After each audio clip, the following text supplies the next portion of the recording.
and that's how I got a six-pack.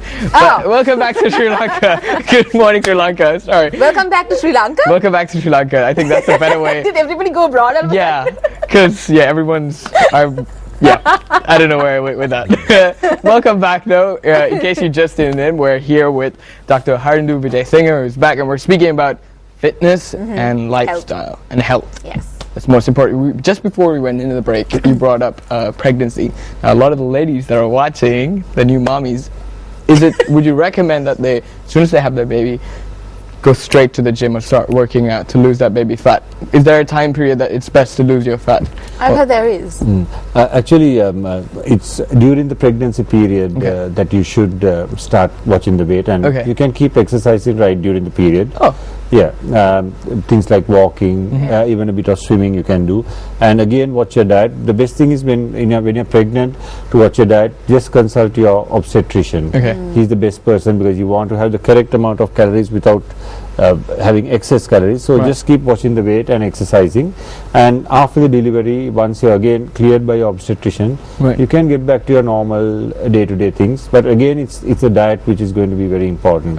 I remember once we were discussing on the show, I don't remember whether you were here, but we were discussing pregnancy. And the respective doctors over here said that you don't need to eat for two. That is apparently a misconception. Wow. Can you believe that? And all this time, our moms have been telling us to eat for your child as well. I mean, it's quite important that you remember that it's not true. Because when you eat for two, you obviously gain weight, right? That's true. So you could actually monitor what you're eating, like you said, going on not really a diet, but you can monitor what you're eating so that it'll be enough for the person that you're carrying as well. Basically, the baby will get the number of calories or whatever it needs from the mother. That's how it's programmed, and you need to be really very down in nutrition to affect the baby. But again, it's good to have a balance where you don't overdo it. But again, the best person would be the obstetrician to advise you on it, because there's a certain amount of weight gain that you can have every month. So he will tell you whether you're going too much or going too. Alright, that's brilliant. Alright, now the question that everyone is wondering now, since we had the doctor, I've been getting this, hey, ask him this, as soon as the doctor walked in. What's that? How do I get a flat stomach? That's something that all Sri Lankans want to know. But I'm sure you can tell them because you just said that you had six-pack. That was a long story. You guys came in at the wrong moment and you heard it. But yes, how do we get a flat stomach? This is the flat stomach is one of the most difficult things to get. And why is it the most difficult things to get? Is it because during it's very hard to lose fat in the waist area? Is that the most hardest part of the body? It's the most resistant area, and it's the area which you lose the fat last. Okay, so what's the first? It's actually programmed. Different people lose the weight in different areas. Some people start losing in the face, some in the back area. But generally, that stomach area seems to be the last area to go. And the thing about losing the stomach fat is you have to lose fat overall. You can't just. It's called spot. You can't lose spot losing. There's a term. If I keep exercising this arm, I won't lose fat in my arm. A spot losing meaning you focus on one spot in the body. You can't focus exercise on one point and lose in that point. So doing stomachs again doing curls is again pointless because it won't lose your stomach fat. So you see a lot of commercials with people doing with very flat stomachs. But believe me, they have not got it by doing those exercises. They have done it by the hard way. The hard way is diet. Plus a program to lose all your body fat, general toning. And then once you have lost the body fat, the six-pack unfortunately seems to be genetic, and some people can achieve it. Yes. And some people cannot? No, some people cannot get a six-pack. It seems to have a certain genetic component for a six-pack. But you can get a very nice flat stomach just by following the normal fitness routine, and if you follow it up. But eating healthy is very important overall. I mean, eating healthy is the number one thing, followed by exercise. But it's quite interesting that you said that there is no spot spot losing. Yes. It's quite interesting because, like you said, there are so many exercise machines out there which will be focused on only one part of the body. So I think when we speak about exercises, we talk about full body exercise, and that has the greatest benefit in losing weight and for general health, because you work several muscle groups at the same time and you burn more. So rather than doing one exercise, your time is much better spent on doing those. Yeah, so exercise is like a full body workout, but the misconception in Sri Lanka is that, hey, let's go to the gym, you think you're going to lose weight, but they're just going there to pump iron, like to gain muscle. Would you lose weight if you go to the gym and just pump iron pretty much in your weekly schedule? Actually, weight training or resistance training is a very big part of losing weight.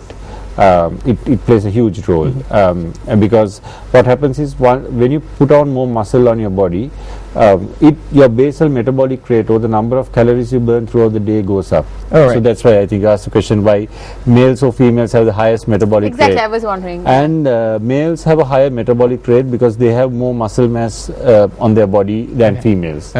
It's something which has come through evolution, and because of that they will burn more throughout the day, and by doing weight training you get bigger muscles.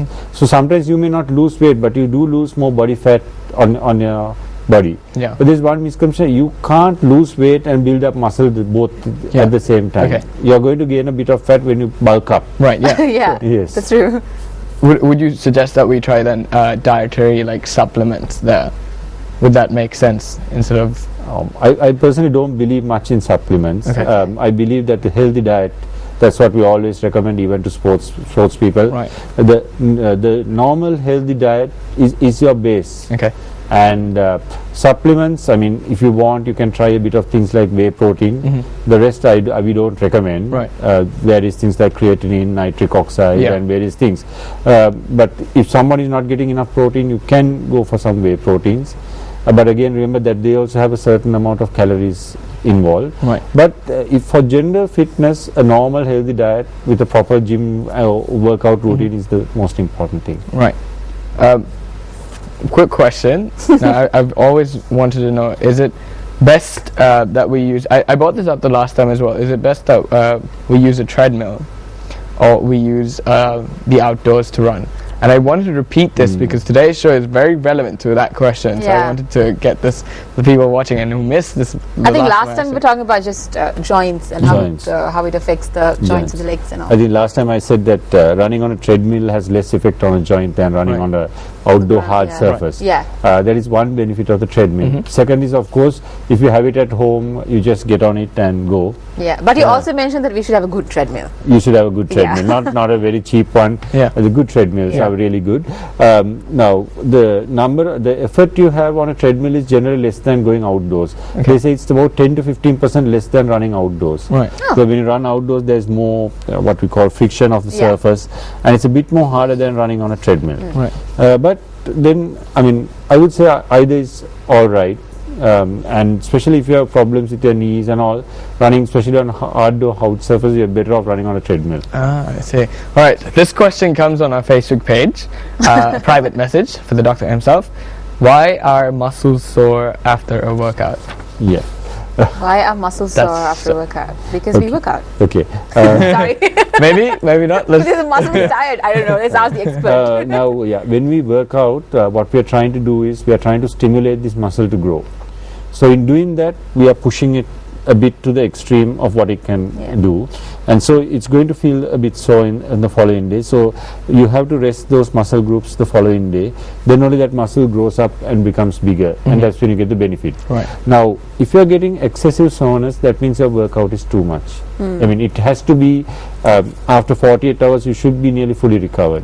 If it's anything more, I mean, either the weights you are doing are too much or the reps you are doing, so you may have to cut down the workout, because excessive soreness is also not good. We call it late onset muscle soreness, and so you have to reduce that workout down a bit. So doctor, are you saying that working out while your muscles are sore is not healthy? Or what if a person wants to work out every day and still he would feel that his muscles are sore? Would you recommend him to go to the gym the following day? Actually, now when we work out, we have a aim. We need a benefit.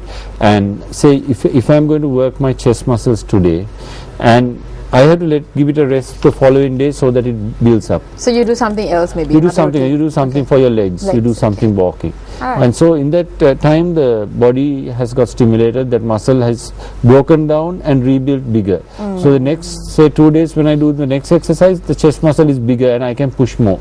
So that's the whole basis of this thing. I mean, I'll tell a nice story. I mean, the first, this is called overload. Right. Okay. And the first mention is from a Greek wrestler. He's called Milo of Croydon. Okay. And what he did was, 4 years to the Olympic Games, he would take a calf on his shoulder and walk around the field. A calf? Yes, okay. The calf, right. Yeah. So the calf is small, but after 4 years, the calf was a big bull. Yeah. So, exactly. but by this time, this guy is also huge. Right. Because his body has got used to it. So yeah. It's called overload and adaptation. That's a medical term. You overload the muscle and the body adapts and it becomes bigger. Yeah. If you type on the internet, you get some nice pictures. So this is the first mention of overload and adaptation. That's a real story? It comes from that, but it's the first mention of how you overload and adapt muscles. Okay. And so that's the whole aim. We have an aim when you exercise. Yeah. So just going blindly and doing every day won't give you a health benefit. It will just drive you to the ground and give you injuries. Yeah. So you recommend to give the muscle a rest and focus on a different part of the body the next day if you're going out to work. Because I'm really glad you said this, because there is a misconception out there that if you work out every day, then the pain will just go away. Yeah. No, you don't work through pain. I mean, there are various things. They will say no pain, no gain. Like the movie. No pun intended. I mean, it has to be done in a scientific and systemic method. Now, there are different workouts. If you do a full body workout, you will rest the following day and then do another full body workout the next day, because your whole body is sore. So, but if you're targeting groups, now some people just do legs on one day, the chest on the other day, so then you can keep doing every day. So it depends on how you're targeting, but you can't do chest today, chest tomorrow, chest the day after, right? Then there's no doesn't make sense. Yeah. On that note, I believe we have a video that's about to be put on. Why don't we take a look at this, and we'll be back with more of The Good Doctor.